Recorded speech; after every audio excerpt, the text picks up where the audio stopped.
Hello friends, it's Kristie Marcotte. If you need to do a little bit of organizing in your craft room, Spellbinders just released their Assemble and Store products.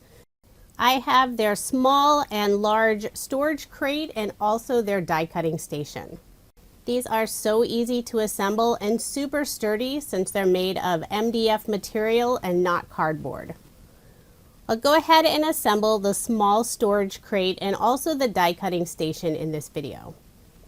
I have this small storage crate right now. Just remove the contents from the box, and on the back of the box there are instructions. I like how they have pictures of all of the different pieces, and they also have a visual on assembly. So this is so simple. There are 16 pieces included. We have the base, the front, the back, the left side and the right side, and also 10 retention bands. I have the base laying flat on my desk and I'm attaching the front. So you insert the tab through the slot, and then to make sure that stays in place, you take one of the retention bands and wrap it around that tab. There's a little bit of a notch, so it's not going to slip off easily. And then do the same thing for the back side.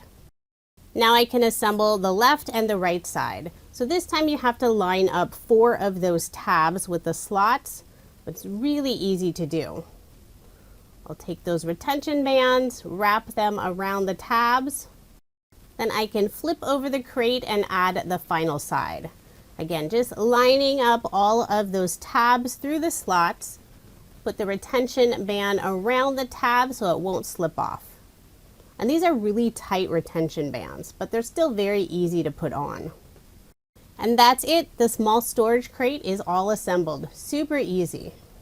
Spellbinders has some card shop essentials that go perfectly with their small and large crate.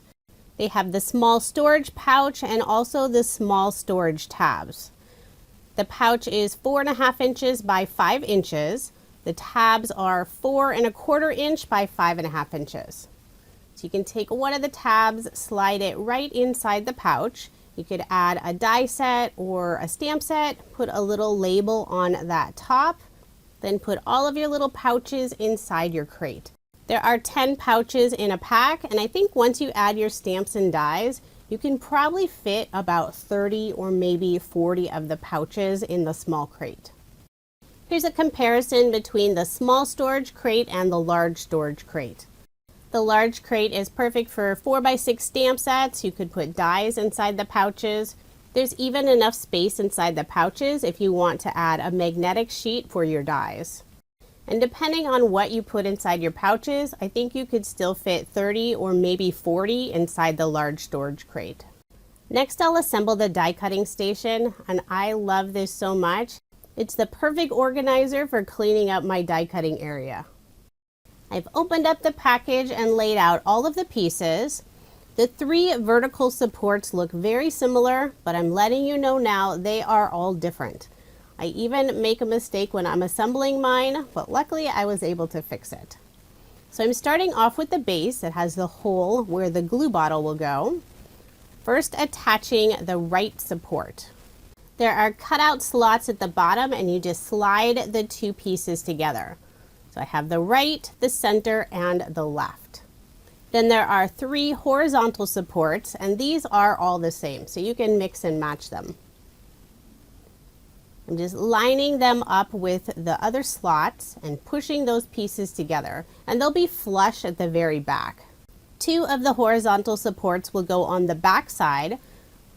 You'll need to line up 3 of those slots, push them together so they're flush all the way on the back side, and everything should be flush on the front as well.